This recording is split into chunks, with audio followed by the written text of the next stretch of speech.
Hi guys, welcome back on the channel. Today's a different video that I wanted to shoot for quite some time.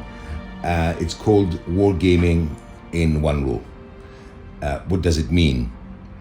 I'm going to choose 6 big battle rules. This is first part 1. We're going to go with part 2. I'm going to show you the rules for part 2. And I'm going to choose one mechanic, one rule that I like. Obviously, I like more rules, and because these games that I'm going to showcase to you, these mechanics are part of the games that I'm playing in general on the channel. But I'm going to choose one rule that I think it's innovative and I like it a lot.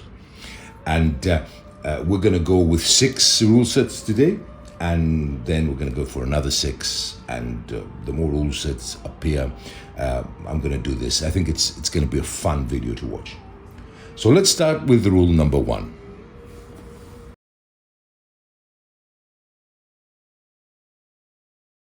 So let's start with Hail Caesar. What mechanics do I like? What mechanic do I like from Hail Caesar? I think Hail Caesar command and control is one of the best, the simplest mechanics, one of the best I've ever played. It provides unpredictability and has a solo feel, and it's not a certainty. So let's start. I'll show you what I mean. Obviously, many of you know Hail Caesar. You have a commander with different levels, as you know, in Hail Caesar, 7, 8, 9, 6.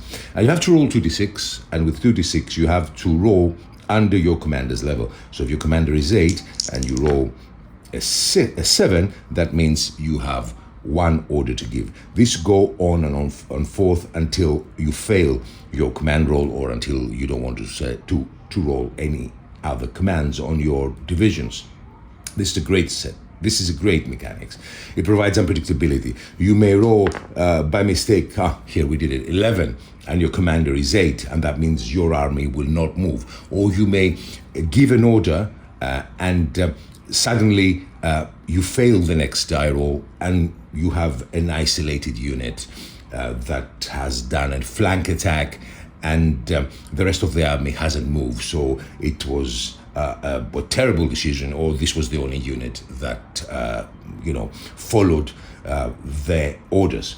So I love the idea that let me put the dice here. I love the idea that if I roll, for example, I have a commander. Usually commanders are level 8 usually. So if I roll, for example, let's say 5, that means that I have 3 orders to give. What would I have done now? I would have taken my mounted knights and moved them 3 times, trying to avoid the zone of control of the archers.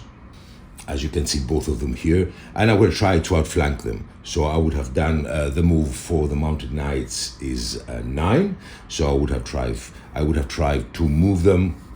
As you can see, we'll put 9 here. Then I probably would have gone outside the zone of control, or the 45 degrees quarter. So here is the zone of control of the archers. I would have tried to go another 9 in here, exactly beside the archers with my mounted knights, and then I would have attacked the last movement, a charge on the flanks.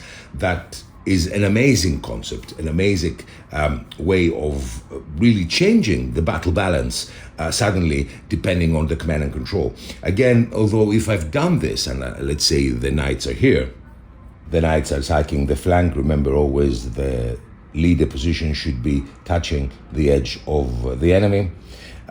Imagine if I failed my command roll afterwards, I don't move the remaining of the French army, and this guy, although he's outflanking, stays isolated. And then it's a totally different ball game. Something that I really like from Hail Caesar rules. I think they're really a great command and control, simple but great command and control mechanics. So let's go to rule number 2.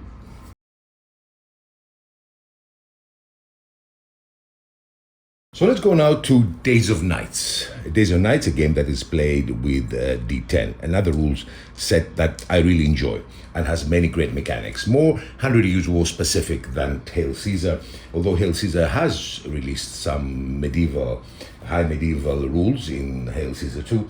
And again, a great rule set designed by Chipko. Now, The rule set, the mechanics I'm going to mention from Days of Night is the panic test.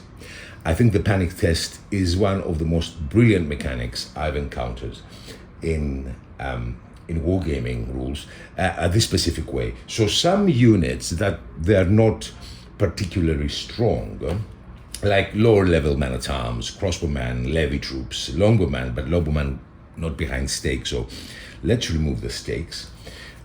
When they're attacked by very high noble troops like foot knights or mounted knights or man at arms, but man at arms, Days of Nights has two distinctions for man at arms. Has man at arms 1, that these are men at arms that are infused with foot knights and they're a much stronger unit, and the normal man at arms that they're basically an upgrade, and the normal man at arms that they're heavy infantry. So when they're attacked by these three types of troops, they have to take a panic test. Now, the panic test is not the same for everyone. Obviously, you have to pass it, but depending on what troop type you have, your success in scoring, in passing it or failing it is higher and lower. So you have two options, and let's do a panic test. Let's say that these mounted knights are charging here. Let's go here again close. Let's say that these mounted knights here are charging the longbowmen who are not behind stakes.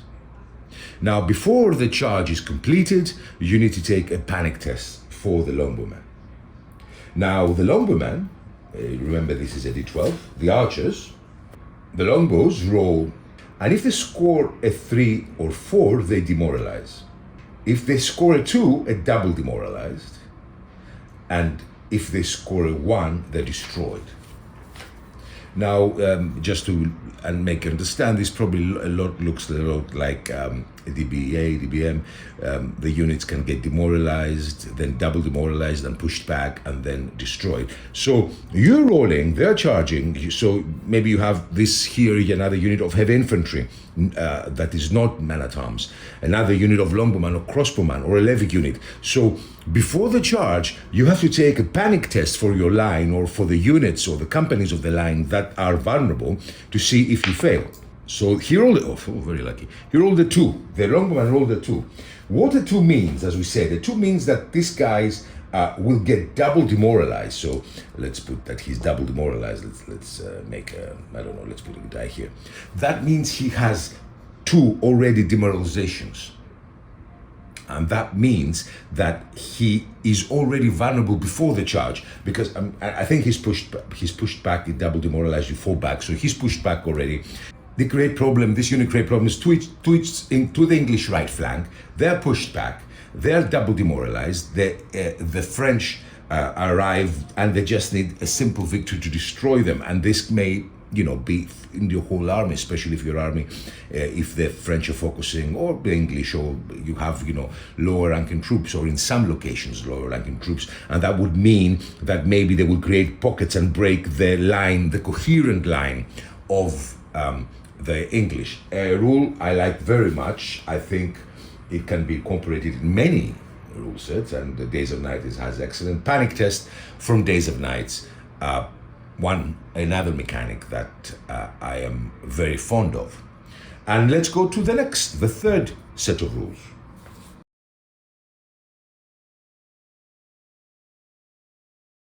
So the third rule set, mechanics of a rule set that I want to showcase you and I like, is from Test of Resolve. Test of Resolve, you've seen quite a few number of battles and flip through on the channel.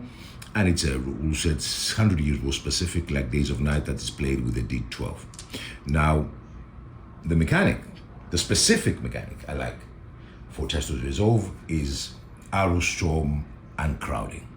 An excellent rule that really depicts perfectly the 100 Years' War, but I think many medieval eras, or when we had Arrowstorm. I mean, I did my investigation because I want to play these rules with Baron's War, and we had Arrowstorms in quite a few battles in the Baron's War era, or the feudal era, as we say sometimes. And obviously, the knights would have been crowded, would have been under pressure. So how these rules work? Now, When you are eligible for an Arrowstorm is when your opponent, in this specific time the French, are in headlong charge, and the French are always almost in headlong charge, and you are in defensive position. So let's put back in a defensive stance. Let's correct it better. In a defensive stance. Now, 9 inches from is the distance that you can shoot the Arrowstorm. And the interesting thing with this rule is that the whole division is eligible. If you're able to be in range with one company of the division, the whole division is eligible. So the Arrowstorm is not aim fire. You don't aim at a unit, you aim at a division, and obviously makes very, very good sense. So by rolling for an Arrowstorm, let's say you roll and you need above 9 if I remember well, and if you roll higher, if you roll at 11 and 12 like I did now, you have accept the Arrowstorm and the hits, and the actually as we have in test of resolve points, you reduce the resolve points, but then you have to check for an Arrowstorm, and this has to be checked by the French. It's a very easy mechanic. The English roll their die, it's a face-off, the French roll their die, and the winner inflicts, its result to the loser. So if the French win, the Arrowstorm was not successful. The Arrowstorm was successful, but the crowding didn't happen. The French managed to control the horses. If the English are successful, the crowding happened. At the same time, you have to choose which unit it's gonna be the one that's crowded. And before that, you can roll a d6. If you have 6 units, for example, if 6 companies, you roll d6 and you roll the 3. If we count from there, you have the knights here, 1, 2, 3. So you say it's the footmen at arms. But let's say the die roll showed the knights here, so they're closer to us. So if we roll face off and we roll an 8, let's say the black is for the French and for the English and the yellow is for the French 3, the English won the crowding face off.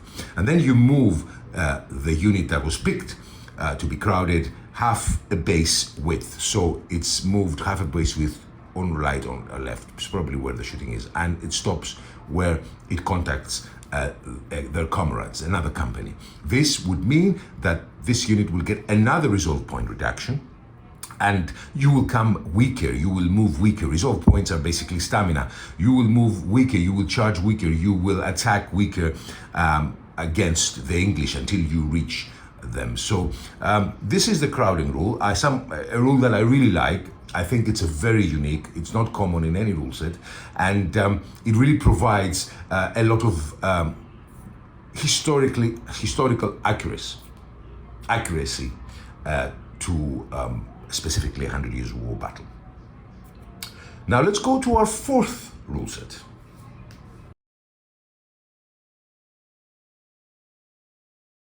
And the rule set will be Swordpoint, one of my favorite rule sets at the beginning, for quite some time, milestone for me. I had 2 milestones in rules that I played many years. That was obviously for many of us, Impetus. I think I played non-stop Impetus for 5-6 years, and Swordpoint, again, a similar number of years, 4 or 5 years. Not playing Swordpoint anymore, but I like it a lot. I will revisit the rules very soon on the channel. And that is the line of battle. Now, the line of battle is an excellent rule set because it forces you to have a coherent line. Even if you have a super powerful unit, if it fights alone, you are doomed. So what's the line of battle? The line of battle, remember, Swordpoint is fought with d6s. Remember, Swordpoint is fought with d6s. So the line of battle is in melee, and is the how you mitigate the results. So let's say you're fighting mounted knights against longbowmen. Longbowmen are very weak, and the mounted knights, with all the modifiers and all the the battle circumstances that Swordpoint has as modifiers as well, they win by 6. Winning by 6 in Swordpoint is an automatic break. Winning by 7, let's say win by 7, I don't remember if it's 6, winning by 7 is for sure an automatic break. And that would have meant that the English archers would have been destroyed, and then the knights would have entered inside the English line. But if you're in a coherent line, if you have maximum 1 inch distance from your comrades, you can divide this result by the numbers of the units supporting you. So the line of battle is up to 3 units. You can have a longer line of battle, but you count your flanks and yourself, and so on and so forth. So longbowman would divide this result of 7, rounded up. Now we have 7 is going to be rounded up, so it's going to be 4, by 2. The knights here supporting them. So 7 divided by 2 rounded up, it's a 4. And that's a very different result.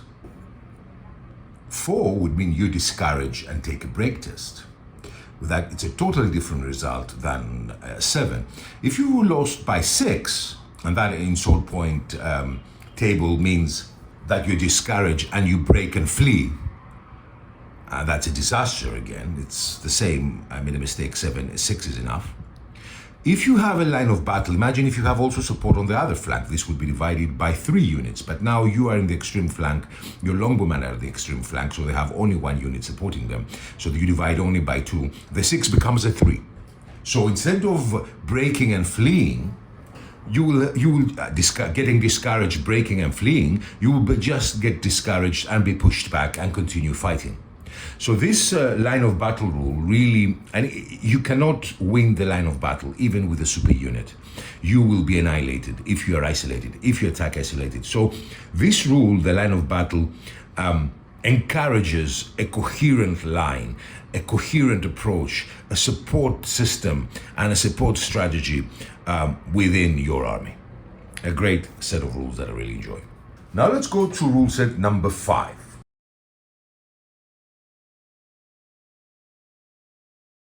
So rule set number 5 is a rule set that you have seen recently a lot on the channel, like Test of Resolve, and that's Midgard.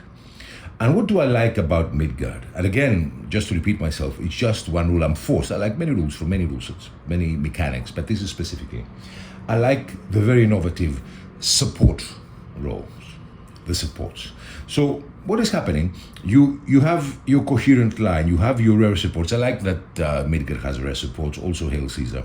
And you're fighting. And you're rolling 12 dice. It's a D6 rule set again. And let's say that your opponent scored 5 hits.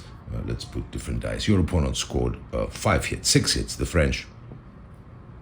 And you scored 1 hit. And the difference is huge with the 5 hits and with armor value of 4. That means you will lose 1 stamina point pushed back in general, and you have supports that have to be pushed back, and you have to take more tests, command tests, in order to see. And there is a cumulative problem in general.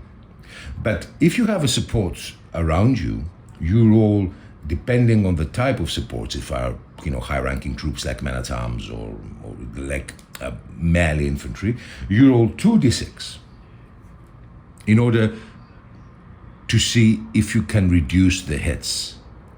So support in Midgard is a defensive action, not an offensive as we have in other rule sets. Something I like as a mechanic, as an idea. So I roll, I need a 5 and a 6, I think, if I remember well, and I roll a 4 and 2. But if I have more supports that are not unengaged, and I have, like the unit here of men-at-arms and another unit here in the back, I will roll 4 dice. And failed miserably because that's me, but let's see again when I'm okay, 6. So again, you will reduce the hits inflicted by the French here by 1. I like this approach a lot. I like this idea of support being a defensive mechanic than an offensive, that your other rule set supports are offensive mechanics. They give you dice, they add modifiers. In Midgard, I like the idea that supports are basically reducing the hits from your opponent. So that's a great mechanics that I like a lot. And let's go to the last and final, but not least, obviously, set of rules.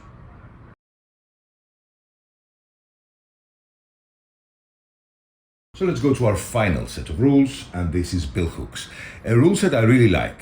I haven't. I'm very unhappy that I haven't played bill hooks for quite some time. I will revisit also these rules. I like them a lot. Now, what I like about bill hooks, what mechanic I'm going to tell you. I love the hand-to-hand combat fatigue. In the first round, you fight and you need a +4, you roll ones if you're attacked. In general, it's, common mechanics that you'll find in rules. In the second round, things change though. Instead of +5, and if the melee continues, obviously, and there is no break, if you continue, if you push back and you follow up through. In the second round though, you need a +5, not a +4, regardless. And you don't reroll ones unless you won. And both sides take a disarray token. And that means they're getting tired. Now, if melee continues for a third round, now it means because you already have the disarray token, only you roll the equivalent dice for the first rank of your unit. In bill hooks, you get dice for every a number, because it's also a skirmish game. You get a number of dice for every figure. So, but when you become disarrayed, you fight only with your front rank if your second rank is eligible. So, in the third round, you roll with the +5, and because you're disarrayed from the second round, you're tired fighting. You roll with basically half your dice, and even more difficult to hit, you're more tired. So if neither side gets daunted or breaks on the fourth round, both are exhausted and take another disarray token. But this gradual leveling up of difficulty in hand-to-hand combat is something I really like in never mind the bill hooks. So this for me, guys. I hope you enjoyed this first Wargaming in one rule video. We have plenty of rules to go. DBM, DBA, Tactica Medieval, on Bloody Ground. We're going to go, and many rules I have in PDF. We're going to go in the different parts of this series. We're going to go in every rule set, and I will tell you which rule I like more, or not I like more, I highlight from generally very good sets of rules. So this for me, guys. Thank you so much for watching. I hope you enjoyed the video. Have a great weekend, and bye-bye.